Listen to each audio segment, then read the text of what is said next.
Okey, Assalamualaikum semua. Saya daripada tim Xavier Naka, Muhammad Naim bersama dengan Hakim Channels. Ya, kembali lagi kita. Tadi sebelum tadi ada Aila Azizul. Kali ni kita kembali bersama dengan dua orang panelis yang sangat-sangat hebat. Kan kita boleh kata dia nama dia tengah naik sekarang ni. Betul. Dekat social media semua tengah hot sekarang. Nama Azul kan? Nama abang. Saya perkenalkan Abang Labu ataupun Nur Hanisha Muhammad sebagai pengarah filem Malam Terlarang, dan sebelah ni kau cakap dua, John Labu. John Labu. Okey, sorry. Macam aku kenal itu nama. Abang John Labu, dan sebelah ni ada penulis untuk filem Malam Terlarang iaitu Hazum Mahyudin. Yes. Okey. So, kita mulakan dengan Bismillah. Bismillah.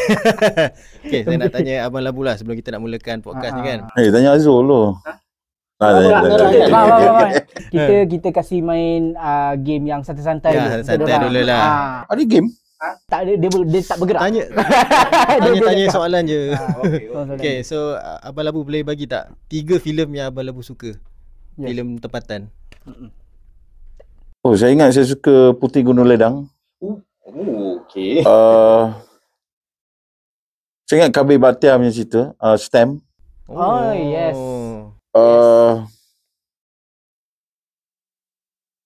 Mungkin Muhammad Khalid kot, Hantu Kalimah ke. Betul. Yang Puteri Gunung Ledang, Muhammad Khalid tulis skrip, right? Ya. Memang. Okay, untuk Hazul pula. Okay. Sebenarnya Puteri Gunung Ledang tu core memory bagi I. Ya, tengok masa muda lah, and it was a core memory. Maybe macam something macam, alamak, quite a few lah. Bila dipikirkan, tapi yang really impact your life, macam wah. impacted me. Tengok banyak kali pun tak apa. Yang apa ni, Yasmin Ahmad punya tu. Mohsin. No, was it Sepet? Sepet. Yeah, Sepet is, I like that one. A new one would be Blood Brothers, tapi also I like Bunuhan.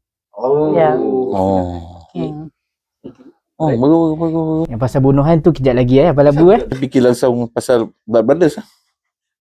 Sebab kita orang terfikir yang zaman dulu punya. Kan semua throwback kan. Mungkin pasal aku belajar daripada filem tu kot. Kan. Sebab tu aku belajar daripada Kabir Bhatiar punya Stamp. Stamp punya transition, macam mana dia sing satu scene ke satu scene. Kabir Bhatiar pun sifu. Lepas tu pasal Puteri Gunung Ledang pasal dia cantik lah. Bahasa dia. Yes. Masa tu I rasa these are core movies yang ni kan. Yang Bahasa dia best gila shoot. Betul je. Bahasa dia. Hantu Kalimah new trick lah. Yes. New version of betul. Sebelum tu Tahniah 3 juta ya betul. Ya, lupa nak mention. Tahniah 3 juta. Tahniah. Malam Terlarang. Halo. Dah lebih 3. Azul. Gaya. Mana gaya? Gaya. Ya. Penasihat 25%. Banyak tu. Kita orang tak ada. Ada aku baru kenal dia. Baru kenal itu hari lah. Masa Malam Terlarang punya preview tu. Selepas itu hari-hari aku jumpa dia. Jangan jumpa, nanti jumpa lagi. Yang aku rasa takkan jumpa, tiba-tiba aku pergi Shah Alam. Bang, Ini lagi buka pintu je, dengar suara dia dulu. Bang, Saya ingat dia ada Pak Mabul lah. Yang jenis lelaki punya. Kita akan jadikan dia Pak Mabul lah. Saya okey. Saya okey. Orang dua saya okey. Tapi okey, satu lagi soalan yang sebelum kita pergi ke Malam Terlarang ni semua. Dua hantu yang Abang Labu dan juga Hazu paling takut. Kalau boleh tak nak jumpa, tak nak tahu pun dia wujud. Aku tak tahu pasal kita tak pernah jumpa hantu. Tapi mesti Abang Labu pernah. Kalau filem hantu macam Toyol paling seram kat aku lah.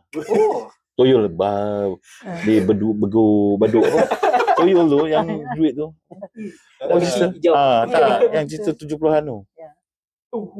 70-an. Apa dia panggil? But it's Toyol lah. Tapi hantu yang tak nak jumpa. Aku ingat Pak Mabul kot. dia akan merasuk aku. Yes. Aish. Selit ke promotion? Tak tahu aku tak tahu lah. Selalu hantu ni kan dia datang macam bukan dia nak seram kita, tiba-tiba nampak dia. Betul. Dia bukan datang macam nak terkam kita. Tapi dia akan nampak sipi-sipi rasa macam dia. Tapi betul ke dia? Yes. Feeling tu. Tapi directly masa aku kecil dulu, masa aku buat aktiviti ambil kontrak potong tanam pokok pisang. Before that waktu dah cakap, nanti kalau kat situ jumpa monyet besar kau jangan tegur. 3 hari kita buat projek tu, the last day betul-betul maghrib, hantu raya tu tengah jalan. Monyet lah. Bigfoot lah, berbulu lah Bigfoot. For real lah. For real. Orang kat ujung sana. Orang Indonesia sebut ni genderuwo. Dia hantu raya lah. Okay. Nice. Nice. Okay. Nice. Tapi kita orang memang dah first day, second day tak nampak.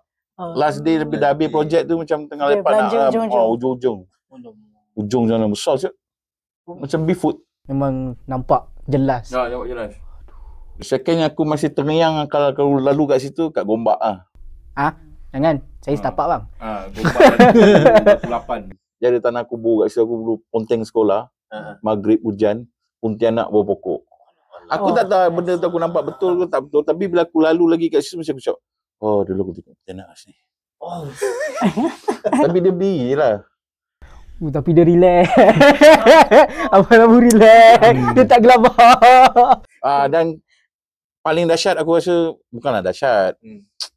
Dekat rumah bujang kita ni memang ni lah, memang hardcore. Kalau orang lain masuk, dia cakap, macam kau boleh duduk sini ya? Pasal aku tak boleh tidur malam tu ni, kena impap lah, dengan hantu lah, macam-macam hal lah. Orang luar masuk memang hardcore kena. And one time bila aku tidur dalam bilik aku pasang lagu Metallica. Kan? Master Puppet. Nice. Gelap. Nice. Sekarang aku tulis kat pintu, macam tulis pintu, lembaga bertanduk dengan anggut kepala. For real? For real? Dia layan betul. Dia layan. Dia angguk macam ni. Kalau ikut kan, yalah lighting sama daripada jalan dengan langsir, kau takkan dapat sharp shadow. Betul. Lain kau tembak directly lampu, dapatlah sharp shadow kan. Tapi ni sharp shadow kat pintu, penuh. Tanduk panjang, shadow, angguk kepala. Kau tahu apa kau buat apa? Kau ambil simut, aku cakap, duit juta, vup. Aku tutup simut. Duit juta. Sempat minta. Dapat tak? Sampai sekarang aku tak pernah jumpa dia dah. Dia cakap, alamak. Dia pun takut. Dia cakap, duit juta. Dia kena bagi deadline bang. Betul aku buka simut tu dah tak ada shadow tu sampailah aku kahwin. Anak aku pun dah 20 tahun sekarang. Mungkin kan duit sejuta tu, Abang-Labu, bukan sejuta, 3 juta.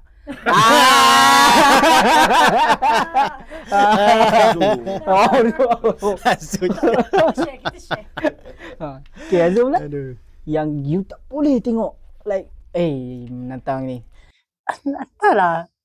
Kalau nak ikut kan, macam abang ada scary story macam tu. My scary stories are more macam human punya scary stories. Tapi I rasa macam hantu raya tak best lah aku rasa. Sebab dia boleh ambil any form kan? Yes. Lepas tu especially kalau dia benda yang keturunan. Like, sorry. Like, you know, especially bila macam let's say atuk-atuk ataupun mak bapak kita ke anda yang ada kan, and then dia orang nak turunkan benda tu kan, nak menyerupai. Lepas tu, dia macam pelik-pelik aneh-aneh kan. So you never know like, dia ni betul ke tak? Dia, you don't know sebab itu muslihat. Benda tu scary. Lepas tu another one would be something like, I don't know, konsepnya. I mean, I rasa macam kalau jenis macam lembaga lain ni, dia macam, dia pun ni macam nak lepak je sebenarnya kan. Mungkin lah. Macam, taklah macam Cik Lang ke Cik Pon tu dia macam lepak je kan. Sorry. Kita yang macam, toyol tu if orang hantar kan. So itu agak nakal. Tapi benda yang macam, konsep macam orang minyak tu, bagi I sebagai wanita macam tak best. Benda ni tak best. Betul. Macam tu. Itu penganiayaan yang tak best. Tapi orang minyak ni datang daripada mana? Diorang kata orang minyak ni dia manusia. Yalah, tahulah maksudnya dia nak rape orang ke apa semua kan, untuk ilmu apa semua. Tapi aku tak pernah dengar pergi, kita banyak syuting kan, tak pernah cerita, tak pernah tahu yang kampung ni sebenarnya ada orang minyak. Aku tak tahu. Tak ada siapa je. Mungkin tak common kot. dia jenis yang dia ke macam cerita dongeng ke apa orang minyak ni?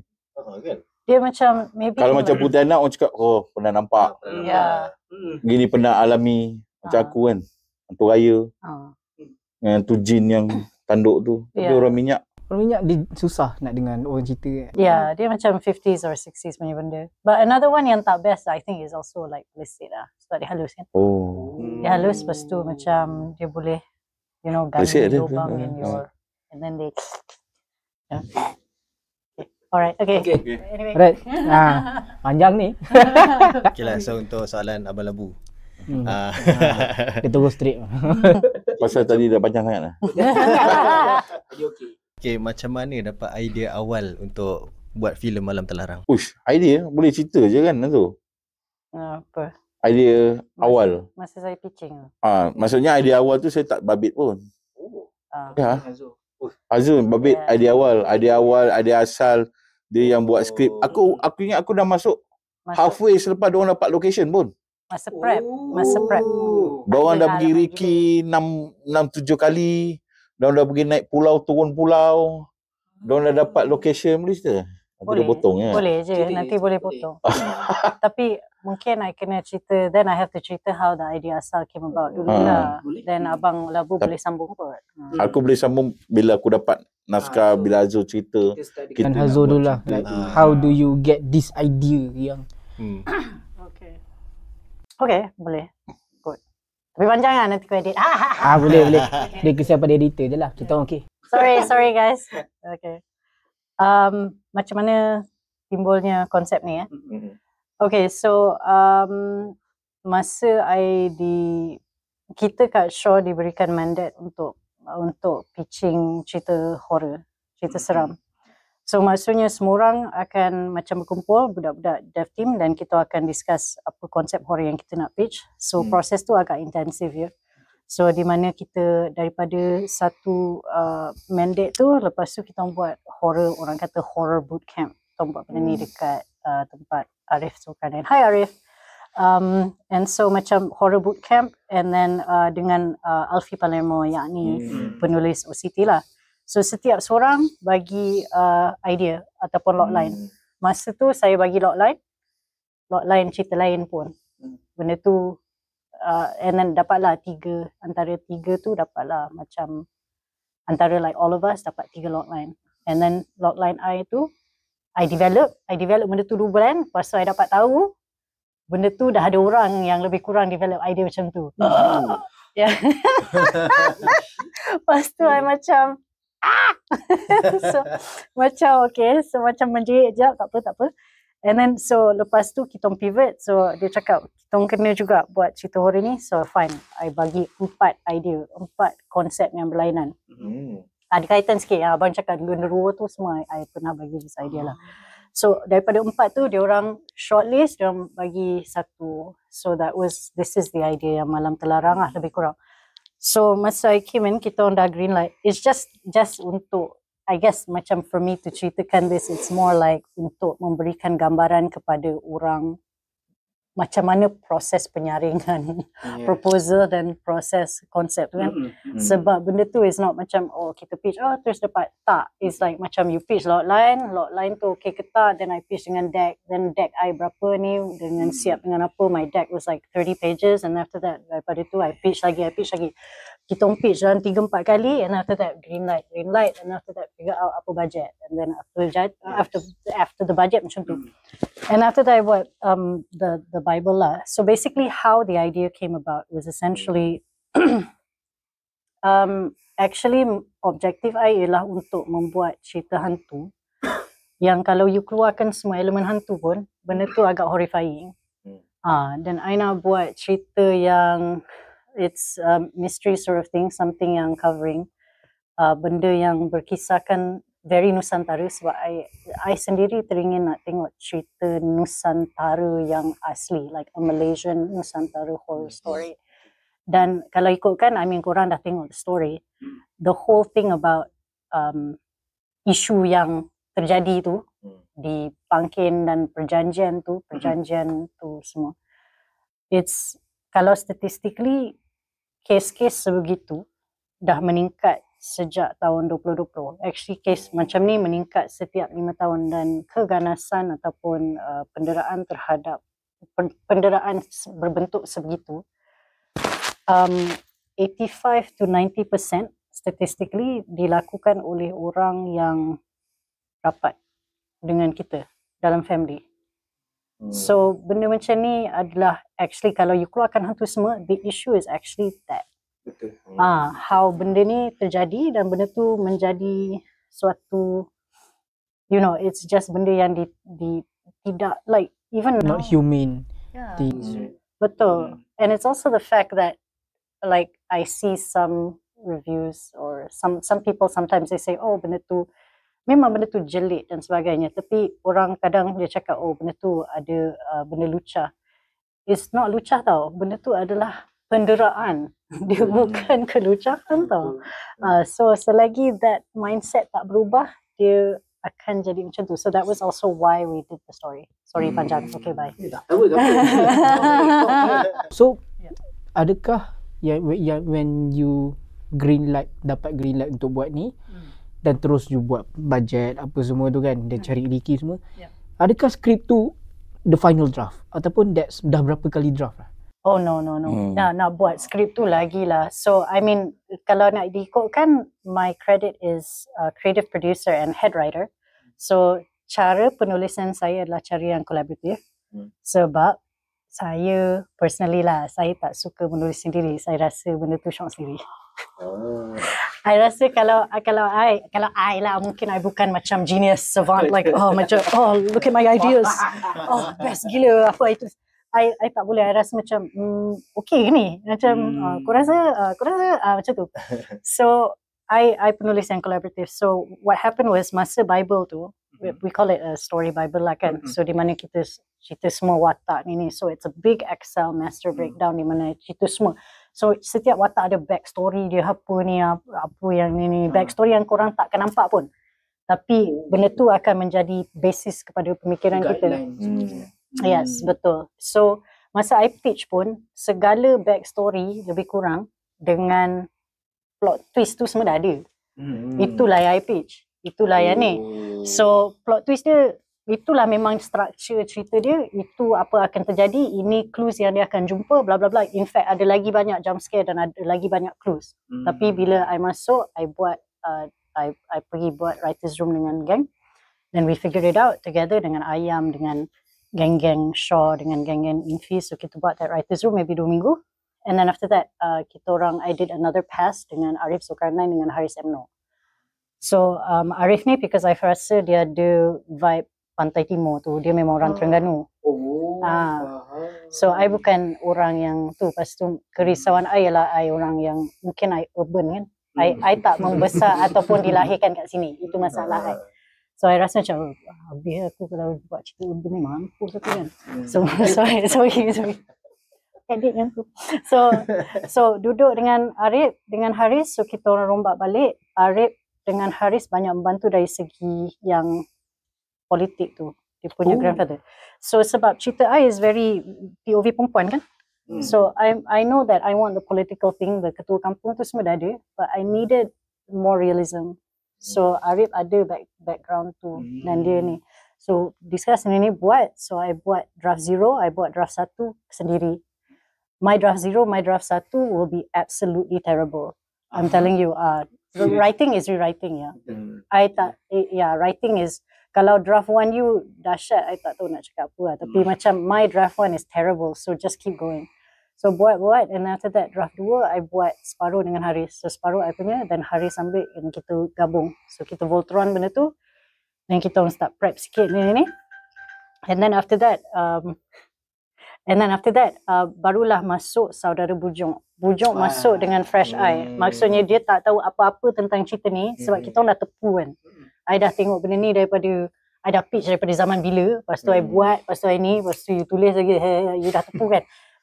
So Bujung saudara bujuk masuk and then dia macam dia tengok and then bak kata bujuk dia cakap, Azul sebenarnya kau punya rempah dengan ingredient ni semua dah ada. Cuma kita kena tumis lagi. Kita tumis dan kita tumis lain sikit so that kita tumis lama sikit. Then benda tu akan lagi ni. Yeah. So we did that with Bujuk. Bujuk buat draft. We rewrote the draft and then I reworked every scene with him. Kiranya I can look at every scene, how we gonna do this, Bujuk, blah blah blah. Then kita buat dialogue pass dengan Bujuk juga. That is the 7 drafts. And then lepas tu Bujuk Chow. Yeah, Bujuk Chow. And then after that, I bawa skrip tu pergi dekat orang Indonesia, orang Sunda, so that diorang boleh buat dialog Sunda tu. So you tak tulis that dialog lah, right? Oh no. Dok kasih diorang lah. Dialog Sunda tu is memang kiranya I dengan Bujuk buat the script and we work on the dialogue. Tapi the witty stuff is Bujuk. Thank you, Bujuk. And also like all of the Pak Makbul stuff I kena memang bawa ke the Sunda person lah, so that dia boleh buat. I mean, of course kita ada ayat Melayu tapi dia kena Sunda file lah. Macam tu. And then masuklah kita buat prep di mana Abang Labu hidup Abang Labu. I kidnap Abang Labu, sepatutnya shoot benda lain. Betul aku dengar shoot benda ni, patut Arif akan shoot dalam benda ni. Bukanlah Abang Labu the only ataupun the first director yang di-choicekan untuk buat cerita ni. Abang Labu is first in my heart. Pemilihan Abang Labu sebab memang satu I nampak Abang Labu buat scammer. Memang I dah kenal Abang Labu lama lah. Yang kat stamp pun. I jumpa Abang kat set stamp. So masa tu Abang Labu buat scammer and then dia ada buat exchange untuk kita orang. I rasa Abang Labu memang ada a certain touch yang very dekat dengan masyarakat. And I rasa Abang Labu has very dynamic punya sense of stuff. Dia punya camera work very dynamic. Kan Abang Labu? And I suka dia punya attention to detail and I suka Abang Labu punya characterization. Dia akan tengok dan dia jaga lakonan tu. Yes. Itu yang apa kalau Abang Labu baca dekat threads, dari orang review pun semua. Selalu orang akan review cerita tu seram ke tak. Tapi kali ni saya rasa first time orang tengok cerita hantu dan puji the cinematography. Tu. The first time Abang Labu. Serius. Saya macam wow, credit to cinematographer yang juga director. Like bila first time Abang Labu dapat that script yang Hazo dah ni semua? Ya, selepas bulan-bulan lah diorang. Aku tengah habis satu job. Lepas tu tiba-tiba aku kat rumah baru rehat dalam 2-3 hari tu. Tiba-tiba gaya telefon. Lepas you buat apa? Tak tahu lah, ingat macam nak buat drama satu lah. Jangan ambil apa-apa, nanti 15 minit diorang telefon. Siapa telefon? And then Astro telefon. Azul, lepas tu jumpa Azul pun semua ini. Dah minta Abang Labu. Aku pun sebenarnya tak terfikir pun pasal orang terlarang ni. Tapi aku tahu ada orang tengah prep. Lepas tu aku nampak sebab Abang Labu tahu projek di tengah ni. Aku tengah shoot Affinitas punya projek juga. First Wife. Oh ya. Lepas tu aku nampak lah yang Gaya cakap kita nak shoot filem. Bla aku cakap okay. Location semua dah ada dah. Diorang dah ada semua.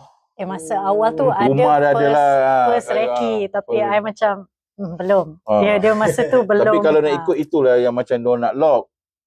Bila aku masuk, bila Azul cerita, adalah yang aku cakap pasal dia macam panaskan lagi rencah tu. Belacan. Adalah belacan. Aku adalah add sikit. Aku cakap mungkin ini kita kena panggil apa, bukan ketua kampung, kita tukar pada Don untuk dapatkan parlimen. Jadi benda tu nampak besar sikit. Nice.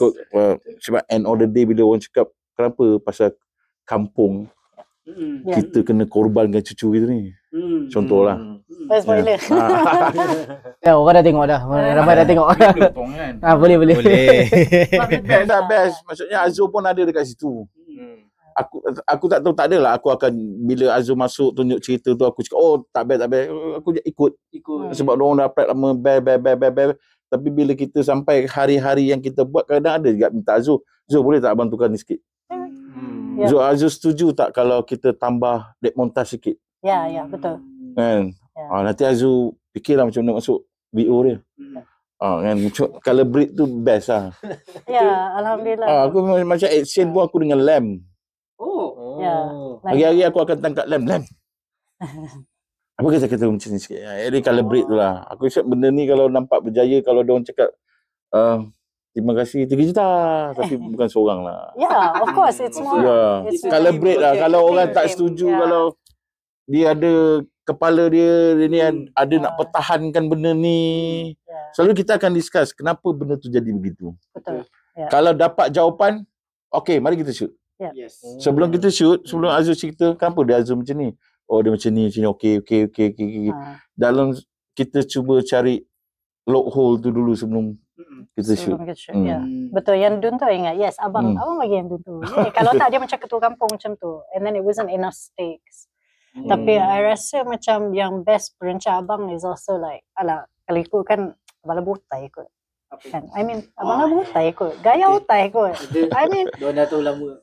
Tapi diorang macam kesanggupan abang Labu dengan Gaya untuk bekerjasama dengan, siapa lah I kan. Dengan sama Liz lah. Yes, tapi kesanggupan Abang Labu dengan Gaya untuk bekerjasama together, it's like macam terharu lah. Tapi paling best ni pasal dia ada kat situ. Dia ada lah sepanjang shoot. Pagi malam, siang malam, hujan, ribut, dia ada kat situ. Pasal apa dia bestnya di situ? Pasal dia kreatif.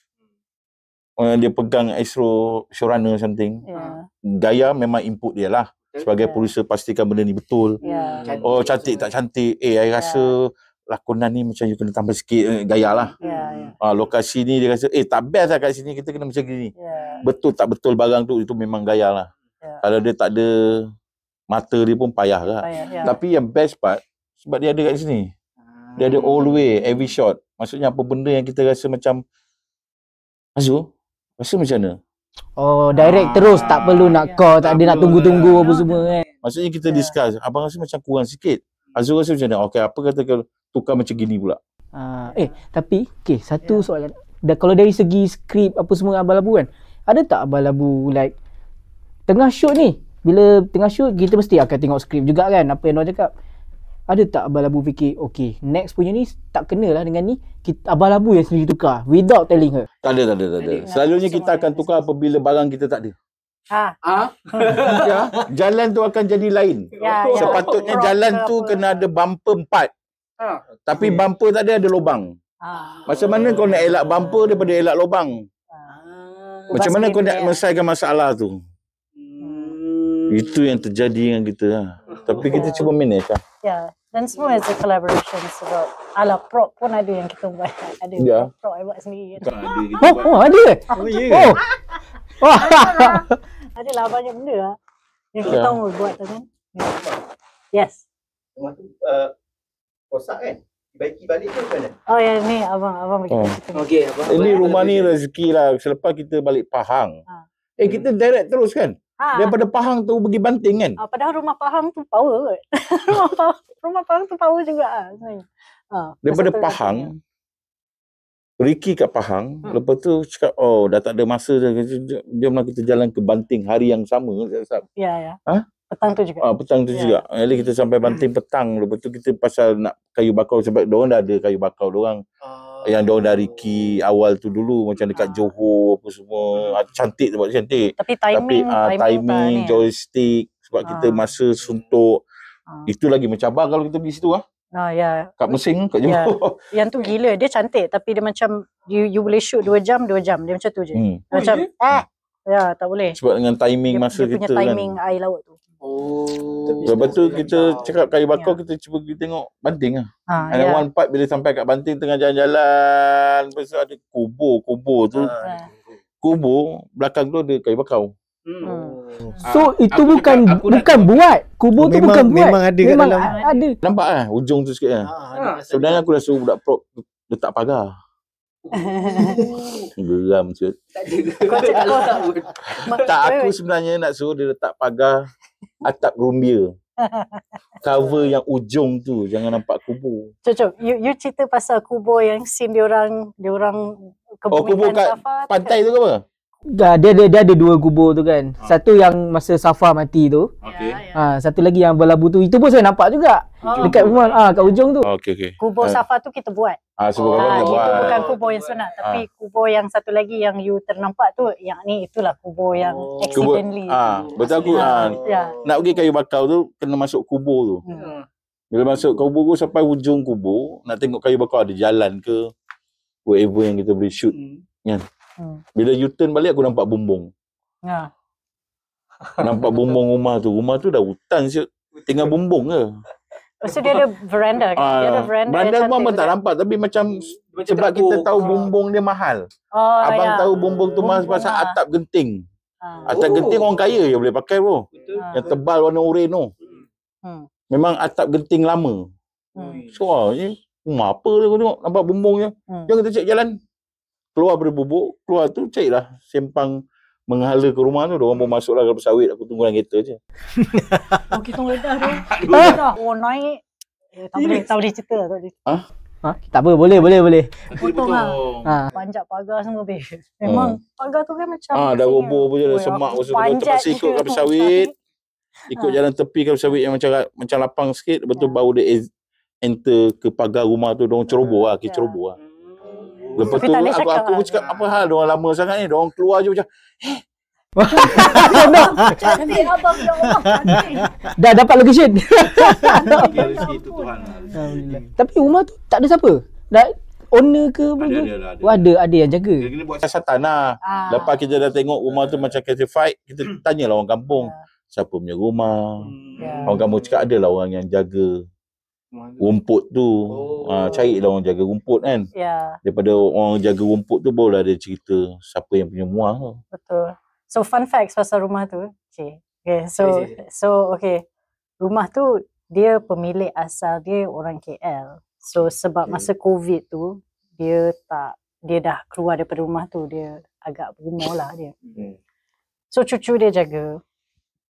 So fine lah. Cucu dia jaga, and then somehow we managed to track them down in KL. And then after that, they tunjuk the whole house. And so masa tu I macam, tapi abang rumah ni 87 ke? Dinda takut macam benda tu. Rumah baru tapi. Rumah baru kan. Tapi nampak macam cantik. Tapi mamat tu cakap, tak. Benda ni, construction rumah ni memang ngam-ngam 1987. I macam, oh my god. I macam, rezeki.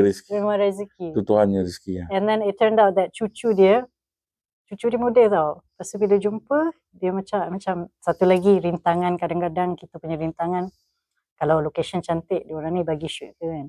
Lepas tu cucu dia turun, lepas tu dia cakap, oh you orang production ya? Dia cakap, oh dia pun orang production, dia buat sound design. So kabel. Dia faham. Dia faham. The ni lah. So alhamdulillah. So apa yang kita buat ialah restorasi rumah tu lah. So restorasi rumah tu sebab masa tu aircon pun dah keluar, kabel tak ada, air tak ada. Wiring nak curi daripada bawah tanah. Betul diorang terpaksa buat wiring balik daripada bawah tanah masuk ke rumah tu dan wiring balik semua rumah tu. Pasal apa wiring rumah tu semua dah kena curi dengan Makpit. Sebenarnya memang nampak rumah tu terbengal lah ya. Tinggi daripada aku siap. Orang potong balik, pokok balik. Aku pergi tengok set, aku cakap aku tak nak aku nak bersih. Teruklah diorang kena seksa lah. Yelah, tapi betul lah. Sebab kayu reput tu kita kena buat balik. Selet balik, lantai tu cat balik semua. Cantik. Bilik air hidupkan balik. Kan rumah abandon. So maknanya yang time kan masa awal-awal shot kan, white shot, nampak halaman rumah dia tengah berpesta. Tu rumput tu lagi. Memang rumput lah. Memang rumput gila lah. Kalau kau tengok daripada white shot tu kau akan nampak bumbung saja daripada awal. Kita tak boleh jalan pun kan. Tak boleh jalan. Tak boleh jalan pun. Because it was so, rumput dia so tinggi. Gila. Tak boleh bayang. Crazy kan. Habis satu rumah. Diorang kena seksa dengan aku. So transform. Lepas tu Bani dengan tim art semua balik. Ada Bob tu. Bani. So itu part yang kat rumah. Yang part yang dekat Paya Bakau tu setahu saya memang ada haiwan juga kan. Haiwan berbisa ke ada tak cabaran dalam tu? Tunjuk gambar lah kot dengan Calvin kita. So nanti kita bagi gambar quiz yang boleh ni. Okay, so basically dekat fire tu memang abang ada tunjuk a nice fire. Fire bakar you kena cari tempat yang sesuai tau, sebab you kena buat timing. So recce kita memang datang petang, timing tunggu. berapa lama? Berapa lama? Tunggu dekat tempat set tu. Tunggu air naik berapa lama? Lepas tu air surut berapa lama? Tunggu sampai malam. Oh, okey, pukul 8 lutut. Bila dia start surut balik, tunggu dalam air tu. Tunggu, okey. Maksudnya selepas sejam, kita dah dapat pulau kita. Lepas tu air yang start going down lah. Sampai ujung. Tapi kita nak timing berapa lama kita, bila set tu ditenggelamkan, berapa lama tempat set tu air tak ada. Set tu tunggu dalam air. Malam-malam pergi. Ya, lepas tu air pula ada pasang besar, ada pasang kecil. Bila rezeki kita, that part kita shoot dekat-dekat last lepas 3-4 hari, air pasang kecil. Dia tak sampai kat pulau tu. Dia main dekat-dekat je lah. Lepas tu bila dia pasang penuh pun, dia macam langgar kita punya set, masuk ke dalam sikit. Lepas tu dia dah start surut balik. Betul. Itu air pasang kecil. Tapi kalau air pasang besar, parang pinggang je kat tempat pemujaan tu. Cuk, ingat tak yang Tutup habis air. Tutup habis air. Macam banjir. Parang pinggang. Yang pangkin kena hanyut tu. Diorang tinggalkan pangkin tu. First set. Okey, dah siap pun semua. Diorang dah lock pangkin tu kat situ. Lock Okey, kita balik. Besok kita datang semua hilang. Surut, bang. Surut dia. Hilang. It's hanyut. It's basically hanyut. Mesti abang dah bunga sejam. Bukan semalam. Sedangkan orang dah ikat tau. Ikat bagi pemberat. Yalah, maksudnya macam mana pangkin yang besar tu kita nak masuk, nak keluar, nak masuk. Kita expect bila benda tu dah siap, beratkan dengan batu. Pemberat tak boleh lah dia hanyut. Rupanya air pasang besar. Besok datang hilang. Budak-budak ni kena track balik kan. Mana pergi. So dapat jumpa tak? Jumpa lah. Jumpa lah, tersangkut dekat whatever tengah-tengah sana kot. Okok-okok. Lepas tu dia kena repair jugalah balik. Start itu hari bila kita wrap je, kita kena angkat pangkin tu keluar. 300 meter daripada jalan. Berat lah tu. Bukan pangkin tu saja, the whole crew punya barang. Jalan lampu yang di situ, kita shoot situ bukan satu lampu je. Betul. Lighting semua. Semua dengan crane apa semua keluar. Kalau biasanya kalau kita shoot outdoor tu, pengalaman aku kalau tempat yang selamat, kita letak panggil macam benda keras ke apa ke ataupun platform. Kita boleh kumpul barang kat situ, tutup dengan canvas lah. Tapi situ tak boleh, pasal air naik nanti. Sekali barang boleh tarik. Platform pun. Alah yang macamnya pengumanan budak-budak tu hebat lah. Effort nak menjayakan. Dia satu je paling penting, semangat tu mungkin kuat. Aku rasa lah. Pasal DP dengan director dia satu kepala. Maksudnya kru dia tak boleh cakap dengan DP dia. Dia tak boleh beta. Bos, apa ni bos? Dia cakap no. Kan, lepas tu diorang pula nak pujuk director. Yang macam, abang, ibu jauh ni. DP akan soundnya macam-macam lagu. No. Pasal saya akan pandang abang lama cakap no. Communicate macam tu. Okay, seterusnya. Pemilihan OST. Macam mana boleh terpilih lagu Ella ke? Dengan ni How kumpulan do you approach Lock? Ella je banyak benda. Yang satu kumpulan apa? Monolog Lock lah. Okay, so first lagu Ella tu, okay, lagu yang first tu joget biduan biasa tu memang pemilihan Abang Lebu. Jiwa Abang Lebu. Lagu tu kan. So, but then lagu yang kat tengah-tengah tu, actually kita dah tulis semua the script, and then I was like, I'll put a lagu here lah. I'm not sure which one, but it needs to be like from the 80s and it needs to have that vibe. And then I don't know, like kita main a couple of songs and then baru I macam, abang apa kata kita ambil Ella ni. So yalah, pasal meaning dia tu. Lirik dia. Dan orang pernah je beta kat I cakap, ni bukan ni lagu 1992. Tapi tidak ya. Yes. Tidak. Boleh cakap tu sebab ramai dah cakap ni. Lagu Ella tu dikeluarkan pada 1987 dalam album Battle of the Bands dia. So kalau kau penyokong rock yang tegar, you akan tahu that because they had that mixtape and basically she came out with that. So it was only later in 1992 that she came out with that other album. Dari segi Cikgu Zam the credits to Gaia juga for picking Cikgu Zam sebab kita I tahu kita memerlukan I knew that kita memerlukan tarian punya ni, but I wasn't sure who to pick. And then Gaia had Cik Guzam on another one of her dramas kan. Betul. So and then after that dia bawa Cik Guzam masuk, Cik Guzam buat additional vocals. Dia bagi kita tu dengar apa yang dia boleh buat. Ya. Gaia cari Cik Guzam tu, masa tu Cik Guzam tengah bekerja dengan Gaia. Ya. Itu Gaia tunjuk tengok apa dia boleh buat. Macam-macam lah dia buat dengan suara dia. Wow, macam mana? Oh, layan lah. Lepas tu dengarlah dia ni buat lagu Melayu lah, lagu sebab dia ni cikgu Mak Yong lah. Ya, dia cikgu. Legend macam Mak Yong punya ratu dekat Malaysia ni. Dia pensyarah. Dia pensyarah Mak Yong. Untuk suara. Faham. So maknanya dia dah ada the basics of. Bukan basic dah, dia memang master lah. Dia memang pro. Traditional tu dia dah mahir lah. Dia nak petik macam ni je dia kata, kau nak lenggok apa? Kau nak lembut di mana? Ya. Aku rasa di sini lebih baik tinggi. Sebab dia master. Betul. And that lagu, I remember masa dia buat kat situ kan? Dia buat kat situ. So, dia memang ada lagu ni. Dia cakap, I ada harmony ni. I tak sure nak bagi siapa. Mungkin saya boleh bagi Hazul lah. And then kita orang tengah Office Infinitus tu. I ada lagi recording tu. So, I cakap, cikgu, I record. I cakap, okay, tapi lirik ni semua, dia bantai je dulu tau. Babe, macam, yo, bantu dong. Macam that song which is now like the Terang Bulan punya lagu lah. So I record, lepas tu macam I tunjuk, I send kat Abang Labu lah. Abang Labu rasa okay tak lagu ni, gitu ni. And then baru kita ni. Ni semua rezeki lah. Ya, rezeki Alhamdulillah. It's collaboration. Kalau pasal cakap pasal lagu Ella apa kita nak tunjuk, memang kita kalau boleh macam benda, banyak benda nak tunjuk 80s ni zaman. Pasal aku 80s kan, banyak macam-macam tapi ialah kekangan tak boleh tunjuk. Kalau kita nak tunjuk dendang, rota kita kena lagu-lagu kita waktu pun. Betul. So kalau untuk Lok, how do you approach him?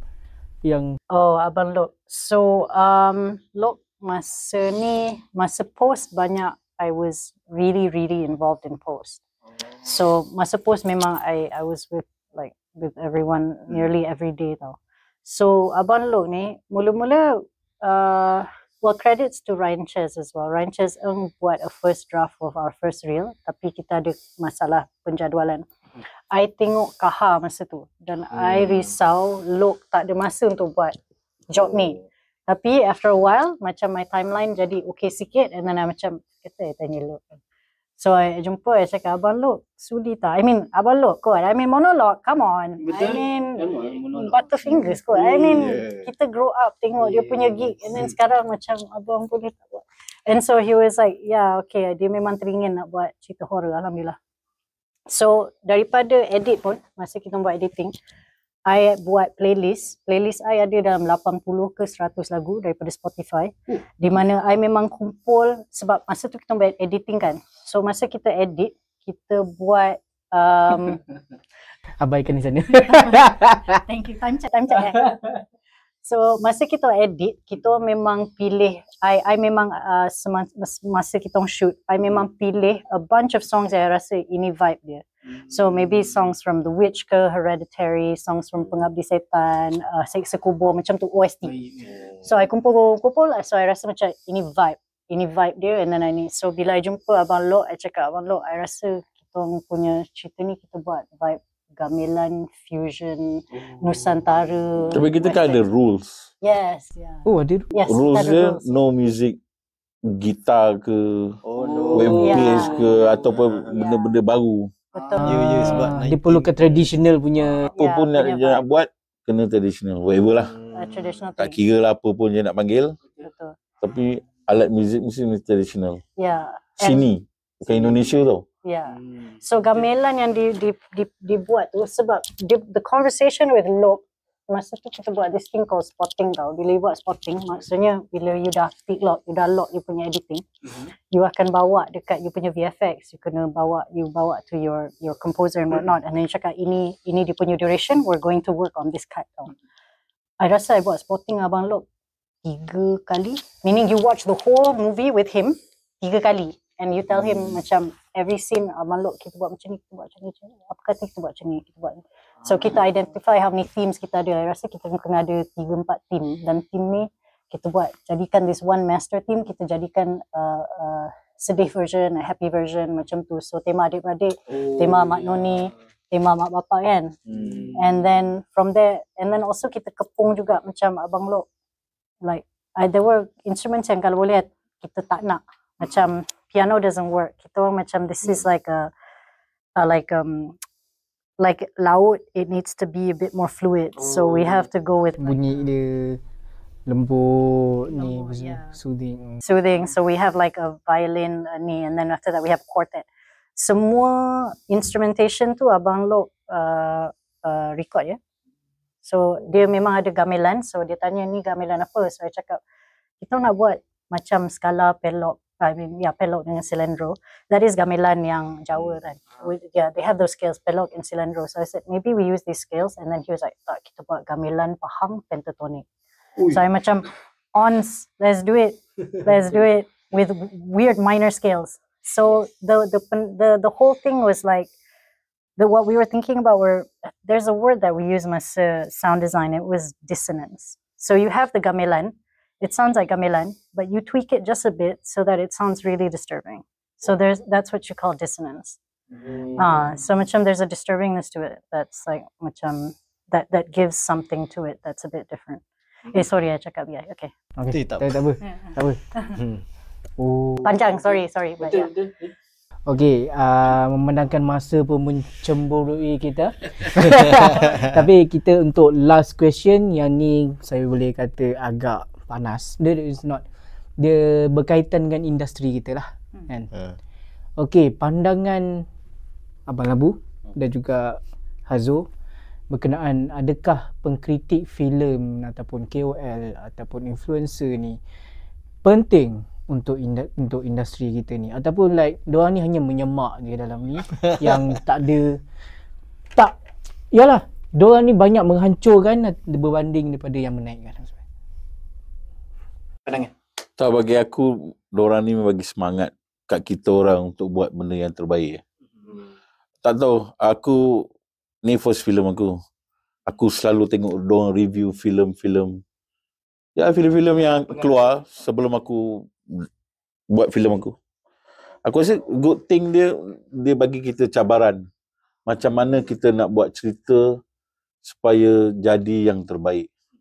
Ya, aku ingat masa tu betul lah. Masa kalau orang cakap pasal masa filem ni tak boleh jadi baik, ataupun banyak masa cerita ni boleh jadi baik. Aku rasa bukan tu lah. Aku rasa tanggungjawab kita untuk buat yang benda baik. Ya, kalau mistik-mistik, kalau nak cakap kan, dalam frame kalau kita nampak satu benda yang lain, kalau orang tu tegur kok kita nak marah.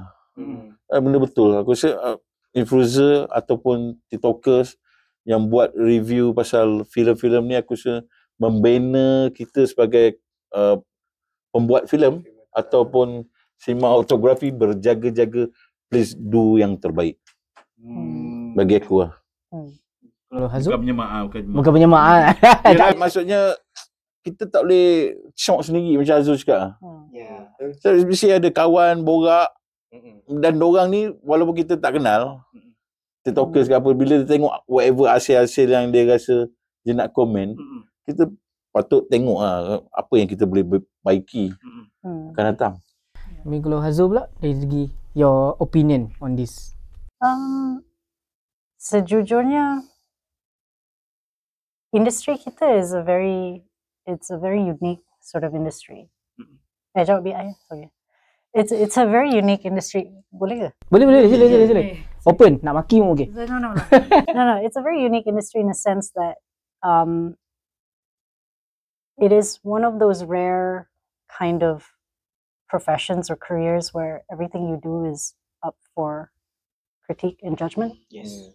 Like benda ni macam kita buat this baby, kita buat, kita jaga baby ni, jaga whatever, mengandungkan dia setahun setengah, dan dia dah besar, and then kita cubalah harap-harap dia pergi sekolah dan cikgu bagilah A macam tu, it is a lot of judgment. Tapi at the same time, kita tak boleh cakap pengkritik is menyemak. Satu, mungkin sebab I am in the business of commercial filmmaking. Commercial filmmaking ni sejenis benda yang bagi Dinda lah, mungkin pendapat saya. Commercial filmmaking bukan sesuatu yang selfish. benda yang kita buat ni adalah bukan untuk I. Like macam, I suka benda ni. Like this is my project. It's not about me. What I'm doing is for an audience. Untuk semua orang dapat rasa. Betul, untuk semua orang. You will never, the mark of the creator will always be there. Like if it's your story, it will always have your mark. Dia tak payah macam, I nak buat benda ni, I punya. It's not for you. It's for the audience. So what you do is, you do your best to kind of craft something together. And filmmaking bagi I is like 95% collaboration. You don't make a film on your own, You do not. Yeah, you have a DP director, walaupun DP director same guy, tapi kru dia dengan kita punya Bani, dengan kita punya Zam, dengan kita punya semua HOD, dengan Amin semua. Atas sampai bawah dulu kan. Atas sampai bawah your PAs, everybody makes a film. So we try very very very hard to do our best, but in the end it is for an audience. Tak salah kalau you nak jadi Truffaut ke Herzog ke, tak salah untuk you jadi all of these things. You can make whatever film that you want. But in the end, if you're in commercial filmmaking, it is for an audience and it's not for you, I feel. So, sebelum kita pergi yang selain daripada commercial ni, itu saya nak pergi abal-abu. Saya nak jawab abal-abu. Kita cakap sedikit tentang criticism. Abal-abu dengan Hazo, are you open to all this criticism? Terima saja atau any certain criticism yang Abang Labu dengan Hazo rasa macam okay ni dah melampau sangat, kita tolak, atau terima? Kita kena terima dengan orang kritik, tapi orang yang kritik kena bagi reason lah. Kenapa dia kritik? Kenapa dia cakap malam terlarang tiba-tiba macam tahi je? Apa reason dia? Macam kenal dia. Apa reason dia? Tak apa reason dia. Tolonglah. But I think there's also a difference. Ada perbezaan antara pengkritik dan ada opinion ataupun haters. You faham kan? Pengkritik, like anywhere in the world you ada pengkritik. Dan pengkritik ni seorang yang profesional Dia orang memang datang dengan penuh kewibawaan, dengan pemikiran, dan mereka datang dengan analisa. So benda tu kalau ada analisa yang sewajarnya dan ada pemikiran dan ada thoughts, like good buah fikiran antara benda tu. So it's not just opinions, because opinions are like assholes kan. Everybody has an opinion. Everybody has an opinion, and you can say it now di zaman social media. Semua orang can express that opinion, but does that make you a good critic? No, it just means that you have an opinion. But do you have thoughts? That's the interesting thing. Macam apa yang ada sekarang lah. Kalau benda yang tak bagus, kita kritik lah. Tapi kalau ada benda yang bagus, cakaplah benda tu. Macam kita makan kan, kalau tak sedap cakap tak sedap. Jangan semua buruk je. Ini macam orang pembangkang lah. Itu contoh. Itu contoh. Contoh pembangkang, jangan bangkang sangat. Okey lah kot. Tak tahu. Tapi aku rasa kritik lah, boleh, bagus lah. Sebenarnya macam aku cakap daripada awal, dia mengajar dan untuk kita lebih berjaga-jaga. Betul tak betul kita buat ni? Bukan short sendiri. Macam Azul cakap, kita buat untuk orang. Commercial, bukan short sendiri. Atau buat cerita art house yang macam, ini mencerminkan jiwa I dalam pemberontakan. No guys, I'm sorry. I'm not doing that. I'm doing this for an audience. So Okay, ada? Tak ada? Okay. Masa pun dah. Ada lagi. Masa lagi. Mahal. Ya, tadi orang nampak kan. Dah kita nak tanya tu sebab nak tahu kau nak tutup ke tak. Okay, pandangan Abang Labu dengan Hazo lah untuk sekarang. Ya, filem dah baik apa semua, tapi still orang cakap menang kita tengok Netflix lah sebab tiket wayang mahal. Dia macam like seriously ada je yang murah, tapi your thoughts. Sebab Abang Labu hari tu pun Abang Labu beli kan. Beli. Director sendiri beli. Betul, kawan aku siap booking, dia booking double 7. Satu row 7, satu row 7. Double 14 lah. Tapi alhamdulillah aku boleh bawa jiranku. Aku boleh bawa orang tengok. Selama ni mungkin orang kenal kita, bapak kau director lah. Apa cerita dia buat? At that time tu rezeki terbeli lebih. Maksudnya bila kita bawa, macam ni kerja bapak kau. Baru faham. Tapi yang tu pandangan tentang tiket wayang mahal. Betul mahal. Aku rasa kalau cerita tu berbaloi, aku rasa tak salah lah. Lepas tu dengan teknologi yang ada sekarang, yalah dulu kalau kita dengar mono, sekarang dah surround lah, whatever. Benda-benda yang facilities yang ada dekat wayang pun dah upgrade. Kursi pun makin best. Aku ingat kita kena meraihkan lah benda tu. Kan? Tapi kalau aku rasa pasal mahal atau murah, kalau benda tu berbaloi, aku ingat okey. OTT tu aku tak tahu. OTT okey. Kan, tapi dia maksudnya dia adalah bagi bukanlah option. Dia bukan option pun. Bukanlah kita nak ban OTT sebab aku mau buat OTT shoot. Betul. Tapi kalau benda yang bagus lebih menyeronokkan lah, sebab apa, dengan sound system ke apa, dengan korang cakap tiket yang mahal tu, aku rasa kalau benda yang berbaloi lah. OTT lah. Azul sendiri? Okay, so tiket wayang mahal ni actually dia merangkumi a couple of things lah. Tapi satu, dari segi ekonomi memang semua benda mahal dan I rasa benda tu agak unfair. I think historically another thing yang I rasa rugi a bit dengan tiket wayang mahal ni is the fact that kalau diikutkan dari segi sejarah, wayang adalah hiburan orang marahin kan? Betul. Yeah. So macam wayang dulu, I mean kalau nak diikutkan like Mat Salleh kan, the history of cinema back in the day where, you know, they have like little moving pictures that were like 50 cents or $1 or something like that, or 25 cents, you know. And, you know, normal people could go and have an experience, you know, where hiburan orang yang atas-atas ataupun bourgeois would be benda macam theatre, benda macam opera. So this was the one outlet untuk marahin to actually watch meaningful things. I rasa it's really important untuk tiket wayang to be affordable. At the same time, sekarang ni everything disebabkan ekonomi, everything is naik. So benda tu is like a bit difficult untuk everyone. I think everything is mahal. And then there's, you know, like I mean the business of it is also very, very, very complex. So but then I really feel like affordable tiket wayang and affordable wayang experiences, like how dulu we don't have this experience macam zaman dulu di mana kita ada wayang pacak. Benda tu accessible untuk semua orang di kawasan pedalaman dan sebagainya. There is the one thing daripada wayang that you don't get from OTT ke apa, that one thing is the very unique human experience of watching things as a community. Kan, there's an energy in that. There's a very human thing when it comes to something like that.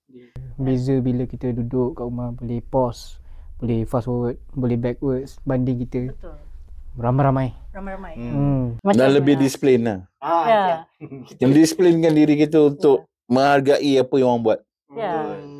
Dan the cinematic experience. So sekarang ni bila orang cakap pasal benda ni, it's just macam wayang mahal, so you kenalah buat cinematic experience. Like benar, tapi macam at the same time, you know, like that experience comes from all of us kind of like having appreciation for the human experience. Macam tu. So I don't know. I mean, it should be affordable, but at the same time, you know, I guess that's it. Okay, thanks. Berapa masa lagi?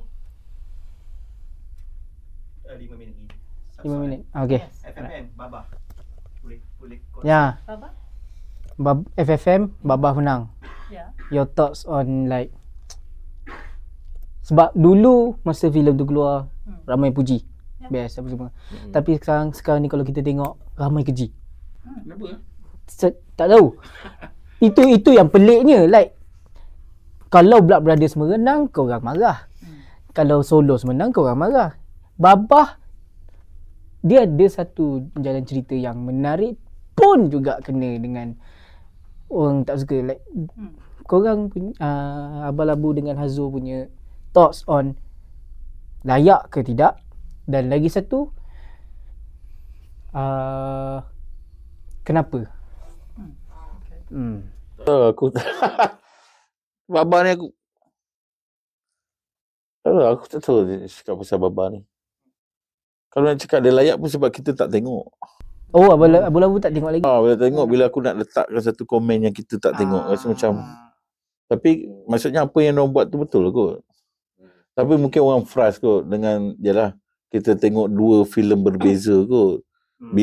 filem yang orang bagi all out dengan visually. Aku sebagai DP memang Brothers A lah. Dan segi look and feel, location, art part, kemas apa semua. Baba kita nampak dia macam yang cerita art kot. Yang simple. Tak adalah pergerakan. Sebagai DP aku nak tengok Brothers.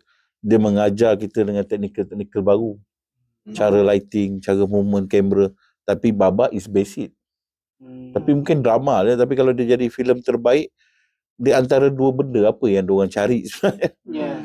Kan ada kalau aku fikir pasal technical, production value dengan berapa lama diorang hasilkan, Brother is A lah. Betul. Tapi kalau kau fikirkan pasal mungkin art ataupun nak rasa, sebenarnya Malaysia ni direction dia di mana? Adakah kita perlu buat cerita simple yang sedih-sedih, tak payah nak action, bom-bom-bom? Tak tahu. Takut nanti orang tak nak buat cerita yang mahal. Pasal apa? Ambil buat Baba je, buat sedih-sedih. Menang shot pun track in, track out je kan. Dissolve. Dia banyak masuk ni lah. Tapi kita sendiri, kita nak cari macam mana? Apa yang kita nak banggakan? Maksudnya cerita art pun ada juga orang yang bangga. Dengan orang yang belajar tentang, ni ada rasa ni, skrip dia bagus. Tapi kita sebagai filmmaker, kita nak tunjuk dekat orang luar apa yang kita boleh buat bagus. Bagi aku, benda dua-dua tu ada benda yang penting. Kalau bagi aku Brothers. Yalah, technical side apa semua, production value dia. All out tu. Have you seen Baba? I watched a bit. I have not fully watched, so I rasa I pun macam tak boleh nak komen sangat. Tapi dari segi kelayakan satu filem, I mean, I rasa layak je. I mean, untuk any film to win a festival. Tapi kita kena faham macam mana festival tu sendiri tau. Apa dia punya festival ni kan ada banyak jenis kan. Ya, direction festival tahun ni art. Baba menang lah kot. I mean dia maksud saya tak salah untuk Baba menang. I rasa betul-betul tak salah, dan I rasa dia punya karyawan tu betul-betul dah buat yang terbaik. And of course macam it's a small film with so much heart. Dia macam tak boleh lah kita nak cakap contoh macam How to Make Millions Before Grandma Dies. Such a wonderful movie that travelled really well. Kita nak argue ke it's a bad movie because dia tak ada explosion. You know, it's actually a very well made movie. You can have a small macam a very sweet poignant movie yang very emotional. Tapi it's unfair lah kalau nak banding dua genre yang sangat berbeza tu. So mungkin macam dari segi kelayakan tu it's a competition kan, like apa yang sebenarnya festival tu nak capai. Betul. It's the same dengan everything ya. Oscar pun sama. Mana-mana festival filem ada agenda dia sendiri. So itu adalah the agenda of the film festival, tapi yang penting itu adalah apresiasi penonton terhadap various types of seni. You can like Blood Brothers, you can like Baba, you can like everything. It's fine. Fine. Tak ada betul, tak ada salah kot. Macam aku cakap, bagi aku effort dia aku nampak kat Brother. Tapi Baba mungkin ada different story something. But congratulations to the Baba team. I think and all the teams nominated. Baba. Mewarnai industri kita. Aku support tapi aku tak tengok. Boleh je. Nanti Abang Labu tengok Sebab tu aku ada masalah tu. Sebab aku tengok malam terang movement kamera. Pacing, ada movement. Kalau yang okay, so nutuplah. Okay, untuk Abang Labu, untuk Abang Labu dengan Hazo, apa harapan untuk kali ni untuk filem Malam Terlarang? Boleh tak aku ucap terima kasih dulu kepada boleh. Boleh. Sila. Abang punya okay. semua. Terima kasih kepada artis yang bagi full commitment. Hebat, semua hebat.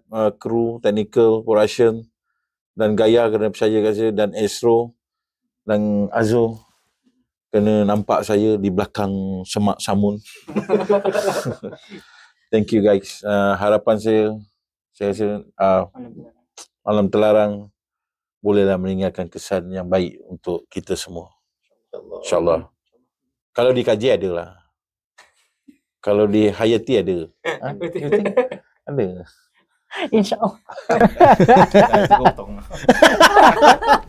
Mana? Penat editor ni. Harapan. Well, sama apa yang Abang Labu cakap tu, copy paste kali 2000. Terima kasih kepada semua cast, kru Infinitus, Gaia dan juga tim Astro Shaw, Justina dan Kyle dan semua orang yang mempercayai konsep ni. I mean benda dah buat kan, I tak boleh nak ni, but insyaAllah filem ini menjadi suatu filem yang orang boleh, kita buat filem ni untuk audience dan harap audience boleh appreciate filem ini dalam industri kita. Thank you for watching. Okay, memandangkan masa pun dah mencemburui kita, jadi kita terpaksalah tamatkan sesi podcast untuk filem Malam Terlarang ni. Jadi itu sajalah, kita berjumpa pada sesi podcast yang akan datang. Alright, thank you Abang Labu. Thank you. Alright.